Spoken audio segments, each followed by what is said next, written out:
السلام علیکم انکل. آج میرا سوال آپ سے یہ ہے کہ ہم کوئی بھی کام شروع کرنے سے پہلے اور خاص طور پہ قرآن پڑھنے سے پہلے ہمیں یہ بتایا جاتا ہے کہ آپ نے پڑھنا ہے کہ بسم اللہ الرحمن الرحیم، یعنی شروع اللہ کے نام سے جو نہایت مہربان اور رحم کرنے والا ہے. تو کیا اس کا جو ترجمہ ہے وہ یہ درست ہے، اور کیا اس کو پڑھنا جو ہے وہ ہر کام سے پہلے ضروری ہوتا ہے؟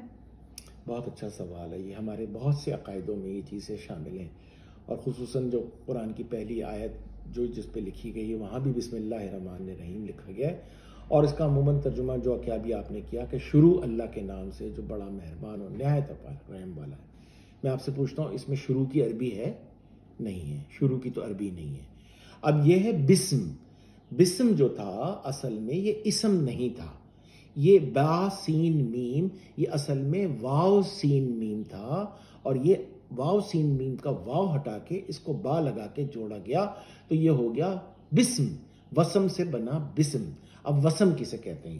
وسم کہتے ہیں کسی مارک کو، کسی لیبل کو، کسی برانڈ کو، کسی آئیکن کو. مثلا آپ نے دیکھا ہوگا کہ نائکی والوں کا برانڈ ایک ایسا رائٹ ہوتا ہے یوں بنا ہوا. آپ جوتا دیکھیں گے آپ فوراً پہچان دیں گے کہ یہ نائکی کا جوتا ہے، کیونکہ وہ ان کا برانڈ کا آئیکن ہے. اسی طریقے سے مرسیڈیز گاڑی کو اگر آپ دیکھیں گے تو اس کے بونٹ کے اوپر ایک 3 کونے گول دائرہ ہوگا اور اس میں 3 لائنیں ہوں گی. آپ فوراً دیکھتے ہی گاڑی کو پہچان جائیں گے کہ یہ مرسیڈیز گاڑی جا رہی ہے. اس کو کہتے ہیں آئیکن. اور یہ آئیکن ہم کس قدر استعمال کرتے ہیں اپنے کمپیوٹر کی دنیا میں.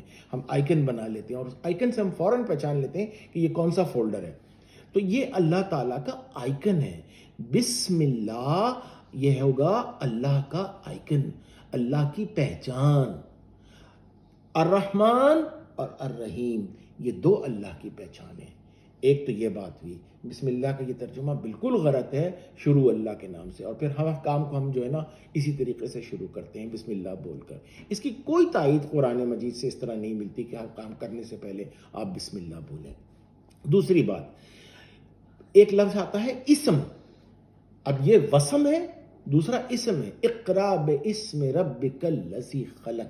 اب دیکھیے وہاں پہ لفظ آیا اسم. اب اسم جو لفظ ہے اس کا مادہ ہے سمو. الف سین میم نہیں ہے. سمو کہتے ہیں کسی چیز کی ساکھ ریپوٹیشن کو، کسی چیز کی پریسٹیج وقار کو، کسی چیز کی انڈورسمنٹ توثیق کو، کسی چیز کے عہدے ڈیزگنیشن کو. تو اب یہ جو چند آیتیں میں آپ کے سامنے اسم کی رکھوں گا. مثلا سب سے پہلے ہم یہ والی آیت لکھتے ہیں وَلِلَّهِ الْأَسْمَاءُ الْحُسْنَى فَادْعُوا بِهَا. اب اس کا ترجمہ یہ کر دیتے ہیں کہ اللہ کے بڑے خوبصورت خوبصورت نام ہیں اور ان کے ذریعے اس کو پکارو. اب نام تو انسان رکھتے ہیں. میرا نام میرے والد نے رکھا، میں اپنے بچوں کا نام میں نے رکھا. انسان چیزوں کے نام رکھتے ہیں. اللہ کا بھی کوئی نام رکھتا ہے. اللہ کا نام کس نے رکھا؟ کیا اللہ نے خود اپنے نام رکھ لیے؟ نہیں، اللہ کے نام نہیں ہے. اللہ کا وقار ہے، اللہ کا ڈیزگنیشن ہے، اللہ کے عہدے ہیں. اور ہم نے پھر اس کے بعد پایا کہ اللہ کے 99 نام ہیں، اور پھر ہم ان کا ورد کرتے رہتے ہیں.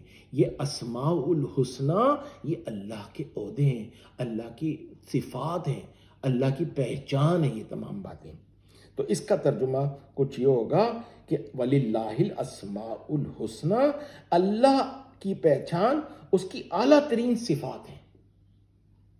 ایک تو یہ آیت ہوئی. دوسری آیت میں آپ کے سامنے یہ رکھوں گا کہ جہاں فرمایا گیا کہ قَالَ قَدْ وَقَعَ عَلَيْكُم مِّن رَّبِّكُمْ رِجْسٌ وَغَضَبٌ أَتُحَاجُّونَنِي فِي أَسْمَاءٍ سَمَّيْتُمُوهَا أَنتُمْ وَآبَاؤُكُم مَّا نَزَّلَ اللَّهُ بِهَا مِن سُلْطَانٍ. اس کا عموماً ترجمہ یہ کرتے ہیں کہ تم نے وہ نام جو کہ خود گڑھ لیے ہیں. نہیں، ان کا پھر یہ ترجمہ ہے کہ وہ چیز، وہ ڈیزگنیشنز جو تم نے دوسروں کو دے دیے ہیں یا تمہارے آباء و اجداد نے انہیں وہ عہدے دے دیے ہیں، وہ تمہارے من گھڑت عہدے ہیں. یہ نام نہیں دیے، یہ ان کو ہم نے عہدے دے دیے. مثال کے طور پر کسی کو ہم نے داتا گنج بخش بنا دیا. اس سے لفظ اسم سمجھ میں آتا ہے. ایک آیت اگر جلدی سے وقت ہے تو میں اور سمجھا دوں جو ہمارے یہاں عموماً ایک ایک عقیدہ یہ ہے کہ چھری کے اوپر بسم اللہ اللہ اکبر بولنا ہے. اس کی کوئی تائید قرآن سے نہیں ملتی. میں وہ آیت آپ کے سامنے رکھتا ہوں جس کی ہے جو کہ سورہ حج کی آیت نمبر 34 ہے. وَلِكُلِّ أُمَّةٍ جَعَلْنَا مَنَاسِكٍ لِيُذَكِّرُوا اسْمَ اللَّهِ عَلَىٰ مَا رَزَقَكُم مِّن بَهِيمَةِ الْأَنْعَامِ. اس کا ترجمہ یہ کر دیتے ہیں لوگ کہ جانوروں پر جگالی کرنے والے جانوروں پر تم اللہ کا نام لو.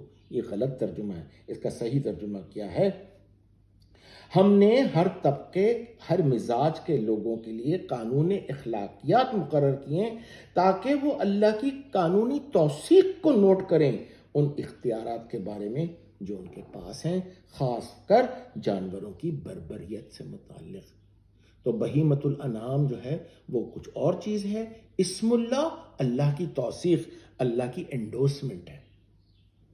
Thank you uncle. ایک کویشچن جو اس میں آپ ہمارے لیے ٹائم جو ہے نا ہمارا تھوڑا سا کم ہے، لیکن میں آپ سے کوئکلی پوچھنا چاہوں گی کہ آپ نے پہلے یہ بتایا کہ بیس جو ہے وہاں وہ وزن سے نکلا ہے، اس کا واؤ گرا کر ادھر بے لگایا گیا ہے.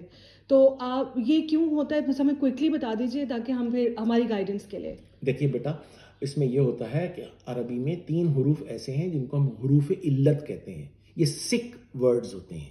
یہ الف جس کو حمزہ، واو اور یا کہتے ہیں، یہ سک ورڈز ہوتے ہیں. ان سک ورڈز کو آپ کسی بھی وقت گرا سکتے ہیں، ان کو ہٹا سکتے ہیں. اگر حمزہ ہے تو آپ ہٹا سکتے ہیں، واو ہے تو آپ ہٹا سکتے ہیں، اس کے ساتھ دوسرا لفظ جڑ جاتا ہے. یہ حروف علت ہمیشہ گر جاتے ہیں. ٹھیک ہوگا. Thank you.